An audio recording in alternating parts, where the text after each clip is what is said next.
Noong July 2024, nangyari ang isa sa pinakamalaking handover ceremony ng brand new buses sa Pilipinas sa pagitan ng Yutong, isang major bus manufacturer mula sa China, at ng Yansun Group of Bus Companies, ang pinakamalaking bus company group sa Pilipinas. Aabot sa 180 new generation bus ang binili ng Yansun na hinati sa iba't iba nilang branches o subsidiaries. Few months later, sinundan sila ng Victory Liner, ang pinakamalaking bus company sa Luzon at part ng Hernandez Group na nakatanggap naman ng mahigit 100 buses mula sa iba't ibang Chinese brands. Meanwhile, ang mga local coach builders kagaya ng Almazora, Del Monte at Santa Rosa Motors, nasa 50 buses lang ang nagawa para sa Victory Liner since 2022. Wala pa sa kalahati kumpara sa mga gawang China. For years, unti-unting nilalamon ng Chinese brands ang Philippine bus industry. At ang gawang lokal, hirap ang makahabol in terms of numbers. So paano ito nagsimula? Bakit nangunguna ang Chinese brands sa Pilipinas ngayon at mas pinipili sila ng top bus companies kumpara sa gawang lokal? Dahil ba mura at praktikal, ideal in the long run, o sadyang maganda lang talaga overall? In this video, pag-uusapan natin kung paano naging dominant ang Chinese buses sa Pilipinas at kung ano ang ibig sabihin nito para sa future ng local bus manufacturing.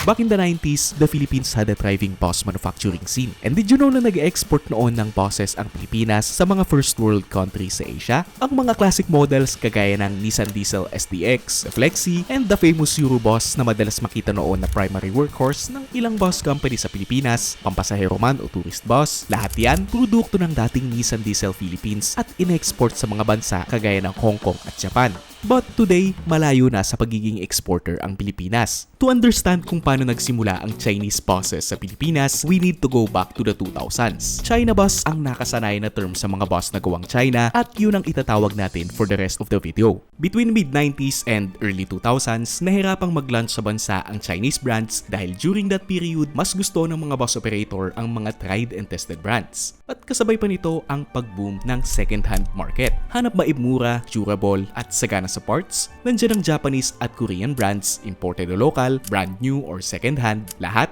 available sa market. Kung ang hanap naman ay premium, sagana sa bagong technology, pero at a higher price point, nandyan ang European brands. Ito ang go-to choice noon ng iba't ibang bus companies sa Pilipinas. Pero nung mid-2000s, may nagbago. Dito na nagsimulang pumasok ang mga modern China bus. Yung enthusiasm ko sa bus, mas lumala nung lumabas na yung mga trigger. China bus. Totoo yun. Parang ako din, noon na-expand kumbaga yung knowledge ko tungkol dito sa mga bus. Ano ba tong China bus? So, may China bus para. So, din ko na na-identify yung may mga local bodies tayo.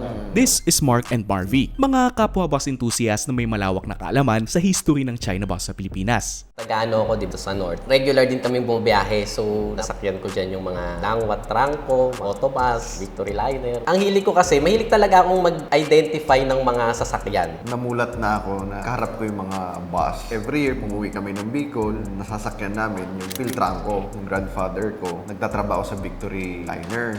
Gaya ko, nagsimula din sila sa same platform as a bus spotter, diecast collector, content creators, but today, pareho na silang professional sa bus industry at tutulungan nila tayong sagutin kung bakit napakaraming bus company sa Pilipinas ang gumagamit ng Chinese buses. Thanks sa pagiging nerd at masipag na bus enthusiast ni Chokes, we were able to find out kung ano ang pinakaunang modern China bus na dumating sa Pilipinas. Actually, ang una talaga dyan, RSL, pero meron din si Genesis. Genesis Golden Dragon yan, na hino makina, yung color blue. Mid-2000s nang dumating ang dalawa sa malalaking Chinese bus brands. Isa na dyan ang Kinglong brand through RSL Bus Transport na ngayon ay part na ng Bicolisarog Transport System.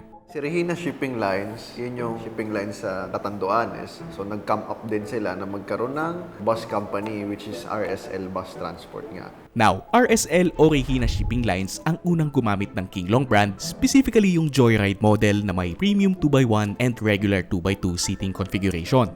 Umuwi kami ng Bicol, sabi ng father ko, may bagong bus, try natin, may CR daw. So yun yung kulay blue. Miss na miss ako nun kasi 2x1 na malalapad yung seats niya. Meron pa siyang headrest. Headrest na embroidered yung company logo nila. Meron pang pakumot. Malamig nga yung aircon ng bus bago. Tuwan-tuwa ako nun. Doon ako unang naka-experience ng China bus dito sa Pilipinas. Bumiyahe ang mga ito sa ilang destination sa Bicol, gaya ng Camarines Sur, Albay, Sorsogon, at maging sa Catanduanes Island. Nasundan pa ito ng ibang models gaya ng Eurostar at Feiteng, ang mga best-selling mula sa King Long at the time. Yun yung mga sumunod na models ng RSL, mas high-decker yun compared dun sa Joyride. Kagsawa naman. Tsaka RSL. So, labanan sila dun sa Bicol ng Eurostar. Yung one-piece windshield and naka-rabbit ears. Sobrang ganda. Actually, magkasabay lang naman yun. Kasi yung Eurostar na tinatawag natin, siya yung mas high-end version nung Feiteng High-decker yun, tsaka mas mahaba. At 12-meter version yun yung... Now, around the same time, dumating rin ang Golden Dragon brand na ipinakilala ng Genesis Transport Service. Genesis Golden Dragon yan, na Hino makina, yung color blue. Si Jinlu 118. Blue yung ganyan ng Genesis na naka-default livery. Hindi malinaw kung sino ba talaga ang nauna between King Long at Golden Dragon, kaya sinubukan kong mag-reach out sa mga local distributors ng mga brand na ito. Pero as of April 2025, hindi pa rin sila nag-respond sa email. Ito lang yan, ang unang nagdala ng King Long is si RSL, ang unang nagdala ng Golden Dragon si Genesis naman. As for the other China Boss brands, dumating ang iba sa mga sumunod na taon. Sa South, nakilala ang Higer with Silver Star, Golden Dragon with CUL Transport. Sa North, Higer with Fermina Express, at King Long with Fariñas Transit. Actually, yung tatlo na yan King Long, Golden Dragon, tsaka Higer. Under one umbrella yan. Si Higer actually, ang original pangalan niyan is Suzhou King Long. Suzhou King Long. Oo. Si King Long is Xiamen King Long. So, pareho lang yon. Tapos pinaghiwalay na sila. Ang English ng King Long Golden Dragon, parang ganun. Kaya nga yung pangalan din ng model sila, pag Chinese, yung mga Longwei, Jiguan, yung mga ganyan. Pero sa Golden Dragon, English yun yung gamit niya. Yung Under one group, pero magkakalaban pa. Kumbaga parang sa European, one brand may competition. One group, pero same brand lang sila. Now, during this period, hindi pa kilala pagdating sa reliability ang Chinese brands, especially sa powertrain. Kaya naman yung unang batch ng King Long at Golden Dragon buses, Japanese engines ang nakalagay. Yun ang parang okay, China to pero makina nito Nissan.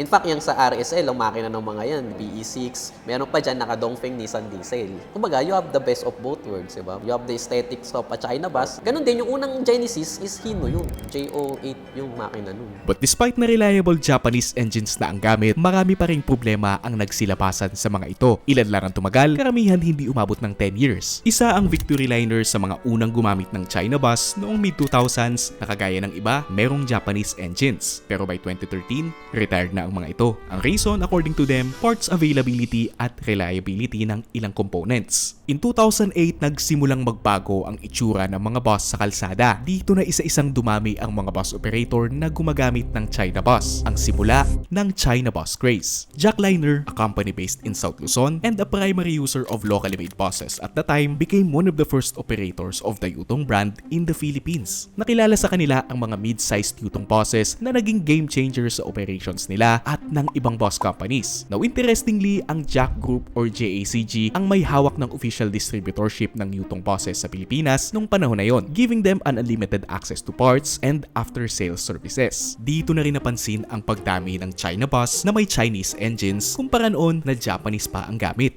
Kung tutuusin, si Yutong ang nagpauso ng Yuchai. Kasi King Long nun, alam ko, Cummins yun. Yung ibang Joyride, Cummins din ata. Nissan, Cummins, yan.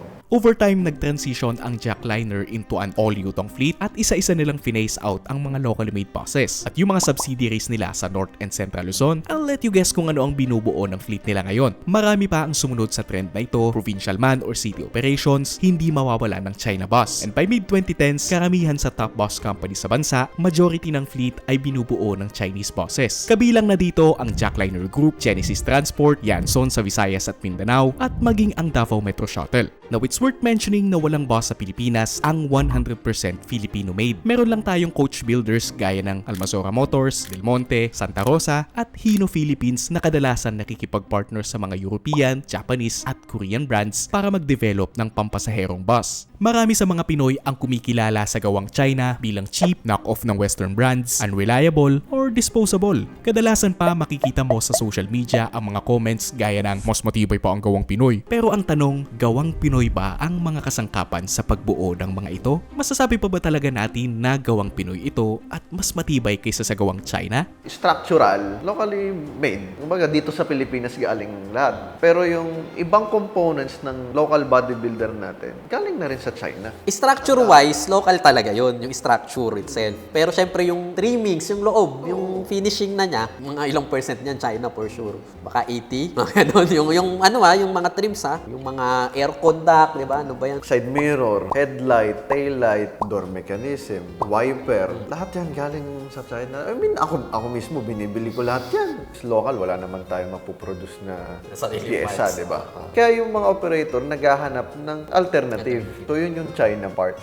In the past, maaaring tama ang perception na mas matibay pa ang gawang Pinoy. Pero over the years, malaki ang naging improvement ng Chinese buses in terms of build quality na resulta ng matinding competition sa pagitan ng iba't ibang brands sa China. Ilan sa mga ito ang nagkaroon ng joint venture with European, Japanese, and Korean brands nang sa ganun ay mas ma-improve ang kanilang product lines. Isang magandang example ay ang Ankai brand na nakipag-team up sa German brand na Setra noong 90s, panahon na nagbo-boom ang manufacturing sector ng China. Yung Ankai Setra, Anhui Cashborer. Kasi yung Cashborer, Setra. Yan si King Long, nagkaroon siya ng joint venture sa MAN. Yung Daman. Para sa Chinese market. Yan. Daman? XMQ6120. Yung mukhang Lion Star. Lion Star. Actually, mukhang... Before nung Lions bus chassis ni Yutong at ni MAN, ang naging planta ng MAN sa China is si Yutong. Tapos yung Bova sa Xiongtong. May mga Bova Futura na Xiongtong. Again, Ay, pang ganun. Chinese market lang yun. Mga DAF ang makina niya. Another example is Higer. Noong 2009, nakipag-partner sa kanila ang European brand na Scania para i-produce ang flagship model na Scania Touring, a bus that set a high standard for design and performance. Si Higer, syempre, yung Scania. Hanggang ngayon naman active Hanggang pa ngayon, yun. si Higer, active pa rin kay Scania. Tapos si Yaxing Benz na ngayon, ang pangalan na Asia Star, Asia Star. Mercedes-Benz naman yun. Kasi nag-develop din yun ng O4O5 chassis. And then there's Golden Dragon. Nakipag-collaborate naman sila sa isang European design firm para ma-develop ang interior design ng Golden Dragon Navigator, which in my opinion is one of the best looking Chinese buses of all time. Marami pa tayong mabibigay na examples, but the point is, ang mga partnership at joint ventures na ito ang nag-push sa mga Chinese brands na iangat ang quality ng kanilang products. Actually, ang parang active na lang ngayon sa China talaga ngayon is si Higer na lang. Yeah, tsaka yung may active pang joint venture talaga ako. Kahit yung Ankai, wala naman na sa set. Kumalas na yan eh. Tapos, joint venture sa Japanese, syempre, andun na yan. Yung mga Shenpei Hino, Gak Hino, yung mga... Pero, again, wala na rin yun. Dongpeng Nissan Diesel. Pero yung mga Guangzhou Isuzu, mga ganun, wala. Hindi ko na sure. Wala na yun sa bus. Though unti-unting nawala ang mga joint venture between China and Western brands, makikita pa rin ang magandang naidulot nito para sa mga Chinese brands, lalo na sa kanilang manufacturing technology. Ito ang typical na bus assembly line sa China. Malawak, modern, automated, kayang makapag-produce ng 30 to 40 buses on a daily basis. Aside from that, meron ding advanced facilities gaya ng electrocoating na kung saan ay inilulubog ang buong frame ng bus sa mga chemicals para mabawasan ang corrosion at may extend ang lifespan ng sasakyan na importante sa mga bansa na may mataas na humidity, kagaya ng Pilipinas. Kaya rin nilang makagawa ng magandang exterior at interior design na makikita ngayon sa mga new generation China bus. Lastly, meron din silang testing facilities na kung saan ay isinasalang sa iba't ibang klase ng test gaya ng paglubog sa tubig para i-check kung may leaks at kung walang magiging problema sa components. This level of precision and durability gives Chinese buses a big edge. Now back then, mas gusto ng mga bus operator ang powertrain components mula sa mga tried and tested brands instead na gumamit ng Chinese parts. And for a few years, ganito ang practice na sinusunod ng mga bus operator dahil sa ganitong paraan mas na-improve ang reliability ng unit.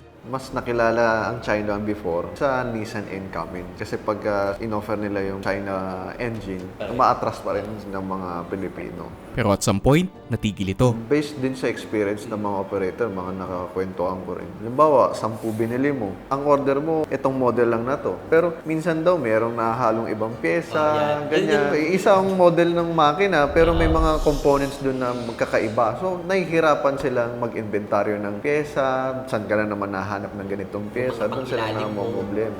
Right now, majority ng mga modern China bus ay powered ng either Yuchai or Weichai, dalawa sa kilalang Chinese engine providers. Which begs the question, may naging improvement ba sa reliability ng Chinese engines? Ang nangyayari kasi sa China, tuloy-tuloy yung research nila, yung R&D nila sa pag-improve ng mga products nila. Ngayon, okay, so far, okay naman yung mga engine ng China, just Yuchai nga and Weichai. Bukod sa mura, parts availability, ang dami. Kahit saan ka bumili, meron yan. Pwedeng ang dumirekta sila sa China, pwedeng local dealer. So, yun naman yung perks ng makabili ka ng China brand. Kaya mas cost-effective. Now, paano naman yung structural or yung bus body ng mga China bus? Back in February, I had a chance to interview a representative of Victory Liner to ask them kung bakit sila kumuha ng mahigit 100 China bus between 2023 and 2024. His answer was very straightforward. He highlighted the importance of rust protection na malaking advantage ng Chinese manufacturers na isa sa naging considerations nila sa pagbili ng napakaraming China bus. Ito yung sentimiento rin ng mga operators. Pagdating sa body ng China bus, wala silang masasabi niyan. Hands down sila. Yun yung binibili mo sa China bus, yung body.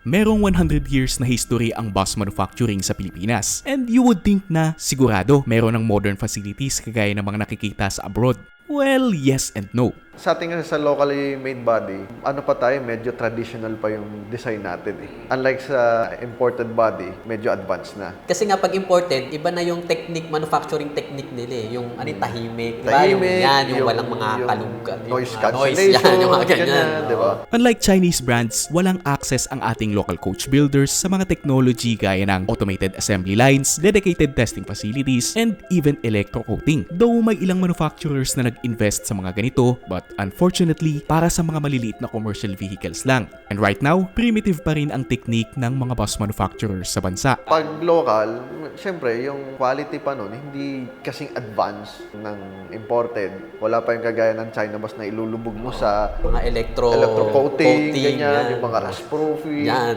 na lahat ng tubulars mo, coated ng electro-coating na yan, ganyan. May mga rust-proofing din naman sila. Yun nga lang, yun yung traditional na spray, ganyan. So yung mga lid covers naman yan, aluminum naman, sidings and aluminum naman. No? Normally, ang nangyayari, once na matapos ng coach builder ang isang unit at naidaan na sa inspection, diretso na itong binabalik sa distributor or provider ng chassis at engine para i-deliver sa customer. Nakadepende na sa operator kung isasalang pa ba ito sa road test na bibihirang mangyari. As a result, kapag sumasakay tayo ng mga bus na gawang lokal, madalas tayong maka-encounter ng mga issue kagaya ng langit-ngit, kalampag, at inconsistent na build quality na madalas mapapansin lang kapag tumatakbo na ang bus. Now, bakit walang modern facilities ang mga local coach builders natin? Simple lang. Sa Pilipinas, hindi pa ganun ka yung Pilipino para mag-invest sa mga ganong klaseng technology. Kasi ang laki ng investment mo dyan. Meron ka bang market din? Ayun, yun kasi oo. yung tanong dun eh. Yung anong gagawin mo dun para lang sa local consumption? Pwede naman nga yun, pero babalik ka uli dun sa cost. O di, original na European, bumili ka ng pesa na lang na gano'n. Kasi definitely ang mahal nun para lang magde-develop ka ng... Tapos ang market mo, local market lang, di ba? Speaking of investment, every year nakakatanggap ang iba't ibang Chinese brands ng malalaking subsidy o pondo mula sa kanilang government. Isa ito sa mga dahilan kung bakit tuloy-tuloy ang kanilang research, development at expansion. Meanwhile, ang mga local coach builders hindi malinaw kung nakakatanggap rin ba sila ng parehong support. Despite the challenges, hindi pa naman game over para sa gawang Pinoy. Patuloy pa rin ang support sa mga local coach builder ng ilang kilalang bus company sa bansa. Yun nga lang, hindi na kasing aggressive kagaya ng dati. Pero meron pa ring advantage ang mga bus na gawang lokal. Itong sentimiento ng isang bus operator. Merong bus operator na very concerned sa gastos. Meron namang bus operator na very concerned sa aesthetics. More on marketing. Operator na concerned sa gastos. Bakit local body ang binipili nila? Siyempre, araw-araw bumabiyahe yan eh. Ang buhay niya nasa daan. Pag na-aksidente, siyempre, basag yung salamin, basag yung bumper, headlight, taillight, o ano man. Pag locally made body yan, lahat ng materials niyan readily available. So, kahit na isang linggo, kaya yan mabuo. Kahit nga minsan, 3 days, 2 days, kaya mabuo. Depende sa damage. Yun yung gusto ng mga operator dito sa atin sa Pilipinas na gumagamit ng local body. Unlike ng imported, na pagkaya nabangga, pyesa. Paparatingin mo pa yung pyesa. Tingnan mo, bakit yung mga local bodybuilder natin, yung salamin sa passenger, flat glass. Pwede naman na curved glass. Number one factor na iniisip nila yung may mga loko na binabato ng yung bintana. O di, pag bumili ka ng salamin na curved glass, gagaling pa ng abroad, di risk mo pa yun. Una, yung shipping cost, downtime, dahil lang sa basag na bintana. Kaya nakakita tayo ng mga China bus na naka-plywood. Kasi walang available na salamin. Unlike ng flat glass, order ka lang dyan, locally, available. Wala kang downtime. At the end of the pandemic, maraming bus company ang nag-decide na i-rehab ang kanilang existing units instead na bumili ng bago. Ito ang bumuhay sa ilang coach builder sa bansa habang nakapos ang pagdating ng imported buses. Pero meron pang isang problemang hinaharap ngayon ang mga local coach builder. Dahil traditional pa rin silang magbuo ng mga bus, ilang operators ang nagtayo at nag-expand ng sariling manufacturing plant para makabawas sa cost at downtime. Prime example, GV Florida Transport, na matagal na silang nagpuproduce ng mga bus sa kanilang Tarlac at Cagayan facility. From exterior to interior, kaya nilang gawin. Recently, they took a step further nang mag-decide silang i-expand ang Tarlac plant para sa coach building. Kumuha rin sila ng ilang professionals mula sa local coach builders para mas lalong ma-improve ang kanilang proseso. Now, ang ibang bus company naman na hindi satisfied sa quality at efficiency ng local coach builders, nag-focus na lang sa gawang China. Normally, bumibili ng bagong units ang mga bus company pagpapalapit na ang peak season o yung panahon kung kailan maraming mananakay. Dito kadalasan nalalaman ang efficiency ng coach builders kung magagawa ba ang mga units on time. Ang lead time naman ng bodybuilder, pinakamabilis na 45 working days. Pinakamatagal, 60 to 90 days. Sa China naman, pag umorder ka, baka Buo na yun. isang buwan, dito na yan. Yung buong bus. Ang iintindi mo na lang yung shipping. Doon lang tumatagal. Siyempre, yung customs, yan, yung matraffic sa pagpaparating, ganyan. Naka-prepub na yan eh. Kumbaga, a-assemblein na lang naman yan eh. Hindi naman yan kagaya natin na bubuin pa from structure. Lahat yan, sidings, roofing, buo na yan. Magkakatalo na lang yan kung ano request ng operator, kung 2x1 yung upuan, anong ilaw, may TV, ganyan. Mabilis, sobrang bilis nila magparating. Pinakamatagal siguro yung 3 months. Depende rin sa production din ng China bus. Now, usually, price ang nagiging deciding factor ng mga bus operator. Dito na nanalo ang Chinese brands dahil mura kumpara sa Asian and European counterparts while still offering features na praktikal at ideal. Presyo ng isang China bus. Standard 12 meter na 2x2, 49-seater. Yan naman ang common na binibili ng isang operator. Mag-range yan 6 million to 8 million depending on the configuration. Siyempre, kada amenities na nilalagay mo doon, kada accessories, kung ano-ano pa, nadadagdagan. Depende sa gusto ng operator. Kung 2x2 yan, magandang upuan, o 2x1, na mas maganda yung design ng upuan.